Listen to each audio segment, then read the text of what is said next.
technology or technology. Yeah. 60 things don't come easy. Another long, almost 2-hour practice. Anything jump out at you? No, it's dealing with different things. Dealing with events that happen, and really isn't that what a football game is? It's every play's an event, and it's how you respond to it. It's going to determine that outcome. So you try to simulate that out there on the field. And today the event probably was wet field, slippery field. Had some guys sick, some nausea, guys vomiting. That's the event, and then you have to respond to it. And I thought for the most part, particularly on offense, they did some really good things. It's another day of training camp, and it's kind of plugging away, bit by bit. But if you had to just judge it, today on results, which I shouldn't do, none of us should. I thought the offense was really impressive and crisp. Again, you have to hold judgment until the lights are on in the stadium. But the passing game is something, at least as far as in Ruidoso, it's the best it's ever been in Ruidoso.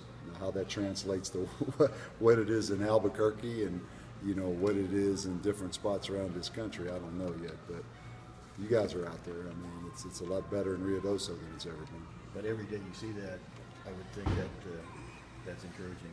That's makes the progress more real. Yeah, it does, Rick. I just think back 2 years ago down here, and I really think back to last year. And, it looks different. It looks different across the board. And, particularly just the efficiency on offense and the way we can throw it. And, not just with Cole, but, Clayton Mitchell and then the younger guys throw it pretty good. And our receivers are stepping up. And, we're not going to be real big on offense. We're not very big, but it looks like we've got some juice. We've got some playmaking ability. Devontae was ill. He's sick. Patron was sick. It's going through us pretty good. A bunch of the guys have. Reno lost his breakfast out. It's across the board, so that's probably part of training camp for whatever reason. Everyone I've ever been in has been that same way. So hopefully we get it under control. How did giving them the day off yesterday keep them fresh for today and the rest of the week here in the state of Ruidoso? I guess if you talk to them, they might question that day off. I guess technically it was a day off because we didn't put pads on, but we met 3 times with them yesterday and then walked through practice last night. I just think it's something you have to do. I've never really done that before, quite honestly, this early in training camp. But I think when you look at the kids being there all summer, as hard as they work out, as hard as we try to go in practice, it just makes common sense, after 6 days to give them a day off. I mean, you would never go 7 straight days in a normal situation, whether it's in the spring or in the fall. So why in training camp do we feel we do that? I'm just trying to really be smart about this and just try to maximize everything we do. And I just think we have to do it. What's tonight's practice going to consist of? Depending on the lane, tonight's 1 hour, and really it's just special situations. It's all special situations. It's 2-minute offense against 2-minute defense. It's prevent Hail Mary situations at the end of the game. It's different kicking situations at the end of the game. And then it's taken different games over the last couple of years that we have tape of and cutting it down to those last 18 seconds of the game, and you have 2 plays. We have the Georgia-Alabama game from last year where Georgia kind of squandered away a great opportunity to win that game at the end because of some clock management situations. So we try to show those videos to these guys, and then we go out there and try to reenact the exact same thing. And you're never going to cover it all, but just try to simulate, try to start getting game ready a little bit. How's the defense looking under new defensive coordinator, Coach Costco? Cos is fine. Cos looks pretty good. I'm not sure. The way we're executing right now. What we are is we're young. We're immature, but we are talented. We are talented. There's some pieces there that I think we can develop. It's just how fast can it get developed. And then you throw in the factor like today with different guys sick, different guys out. Then there's a guy that's never been in there, like a Kenny Okonkwo. He's in there. Cole Juarez is in there. Zilts is in there. That's just kind of what we are. but we are talented. We are talented, and we're talented for the future here. Maybe I shouldn't have been. I was a little surprised to see Trayvon Briggs out there with the #1 base defense. Yeah, we're it's Langford, it's Briggs, it's Chris Lee, who is a big, strong guy. It's Kimmy Carson.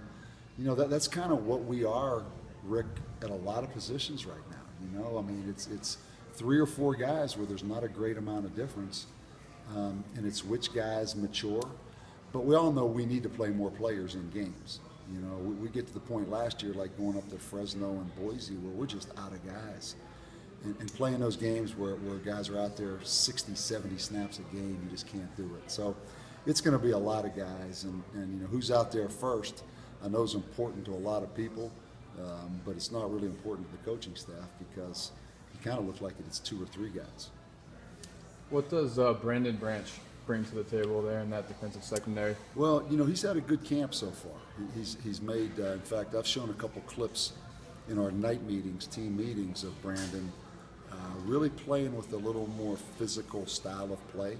And I think that's because he's more comfortable. He's more confident in what he's doing. He brings some experience. Brandon Branch has played. He's got ability. I'm anxious to watch him.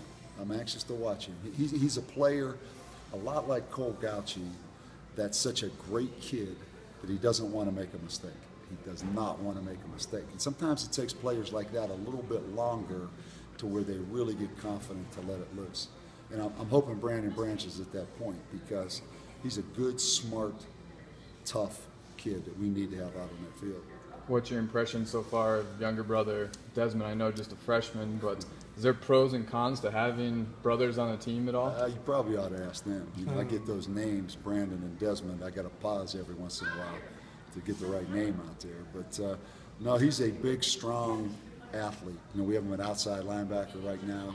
I personally think he's going to be a defensive end. He's almost 260 pounds right now. He has a bright future. He loves football. He's a little different personality. It's interesting. Desmond is a lot more outgoing, a lot more vocal than Brandon. So it's funny how two brothers, really have different personalities. What's your philosophy? I mean, 2 guys like that, both local guys. I mean, how important is it to the success of this program to keep local guys like that here at UNM? Well, I think it's very important, but let's be honest. We signed 2 this year that didn't make it academically. So yeah, it's important. All of us need to work better at, number one, developing guys, having enough high school pool of players to choose from, and then being academically in a position to take advantage of that scholarship. But it's important. We were in every high school again in the state of New Mexico in the spring trying to find guys. How much of an impact can